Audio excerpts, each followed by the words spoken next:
toutes et à tous et bienvenue dans cette nouvelle vidéo consacrée aujourd'hui au paiement sans contact. Donc derrière le titre un petit peu putaclic de la vidéo se cache en fait une simple vidéo pour vous montrer comment j'ai expérimenté mon premier paiement sans contact via smartphone sans utiliser ma carte bleue.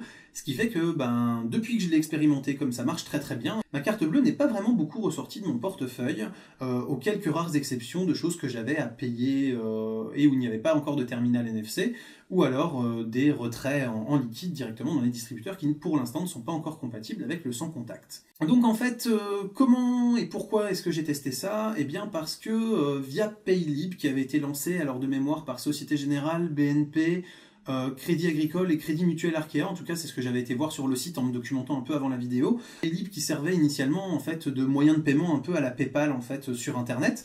Eh bien, ils utilisent en fait l'infrastructure de Paylib pour y intégrer le paiement sans contact dans une appli smartphone qui vous permet ensuite d'utiliser la puce NFC du smartphone pour payer. Alors pour l'instant, ce n'est donc compatible qu'avec Android, puisque les terminaux iOS, cette fonction-là est bloquée pour être réservée à Apple Pay. Donc j'espère que Apple va changer son fusil d'épaule dans les mois ou les années à venir pour les utilisateurs d'iOS, parce que c'est quand même dommage d'être dépendant d'Apple Pay et donc des banques qui sont compatibles avec Apple Pay, puisque là, vous pouvez le faire directement et avec à peu près n'importe quelle banque, puisque quand même quand vous avez Société Générale, BNP, Crédit Agricole et Crédit Mutuel, vous devez avoir peut-être 85 ou 90% des clients en France. Donc clairement, c'est assez facile d'ouvrir un compte ou d'être déjà client d'une des banques qui permet d'utiliser cette fonction. Je vais donc vous montrer un petit peu comment on fait déjà pour installer l'application et la paramétrer pour que ça fonctionne en paiement sans contact. Et puis je vais aussi vous montrer sur une courte vidéo comment s'est passé le paiement, le premier test en fait, filmé par Johan. Donc voilà, et puis on se retrouve juste après. Commencez par vous rendre dans l'appli de votre banque, et ensuite essayez d'activer Paylib en allant dans Paiement. Il vous demande d'abord d'activer votre passe sécurité, vous cliquez sur Découvrir et activer le pass sécurité. Ensuite on va cliquer sur Activer, et on va nommer le device pour pouvoir le reconnaître et pouvoir le manager depuis l'espace de banque à distance de votre banque.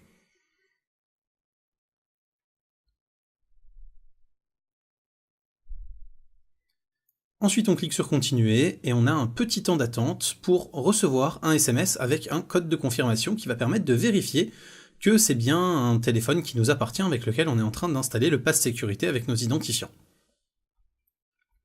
En effet, le téléphone en question, c'est bien le téléphone que vous avez rentré auprès de votre banque pour valider vos opérations sur internet, etc. Donc voilà, c'est pour certifier que n'importe qui aurait eu vos identifiants ne puisse pas installer un pass sécurité sur son device sans votre accord.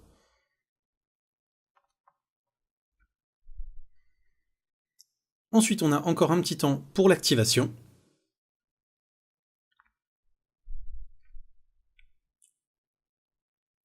Et voilà, c'est prêt. Maintenant, quand vous allez aller cliquer sur Paiement ici, la première fois, il va vous demander donc de définir le seuil à partir duquel vous devez taper votre code, etc. Et ensuite, ça va fonctionner tout seul.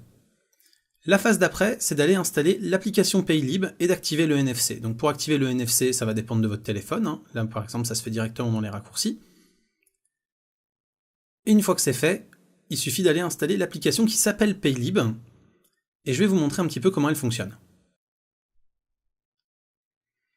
Donc quand vous la lancez, vous pouvez créer comme ça un raccourci sur votre bureau. Ça va vous demander votre mot de passe. Et une fois que vous avez tapé votre mot de passe, ça va vous permettre comme ça de déclencher le paiement. Alors là par contre l'écran est noir, c'est pas un bug, c'est par sécurité pour éviter qu'on puisse enregistrer les données qui se déroulent à l'écran. L'appli est sécurisée, mais donc en fait vous avez, une fois que vous l'avez lancé, 30 secondes pour effectuer le paiement, et c'est donc ce paiement que l'on va voir juste maintenant. Donc vous le voyez, on est en caisse. J'ai scanné déjà ma carte de fidélité avec l'application Feedme qui est donc déjà stockée dans mon téléphone également. Et ensuite je lance l'appli Paylib, je tape mon code et je pose juste mon smartphone sur le terminal. Et voilà, vous avez vu l'écran qui remonte pour valider le fait que j'ai effectué mon paiement. Et c'est bon, mon paiement est fait. J'ai mon Nutella, je vais pouvoir aller faire mon gâteau de crêpes. Voilà, donc vous avez vu, c'est extrêmement simple à installer, c'est assez rapide, assez aisé, à partir du moment où vous êtes habitué à utiliser en gros l'appli de votre banque. Donc là c'est Société Générale parce que je suis client Société Générale, mais voilà, il n'y a pas de placement de produit, il n'y a pas de sponsoring du tout dans cette vidéo.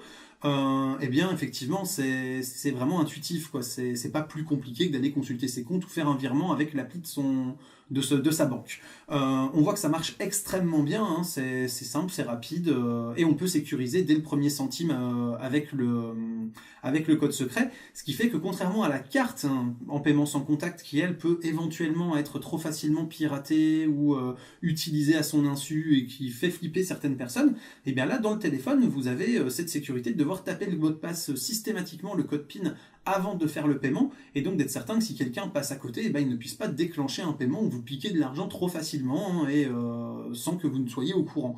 Donc en plus ça vient renforcer la sécurité par rapport aux cartes NFC, et ça moi je trouve que c'est toujours bien d'avoir encore un peu plus de sécurité que ce qu'on avait sur le système précédent.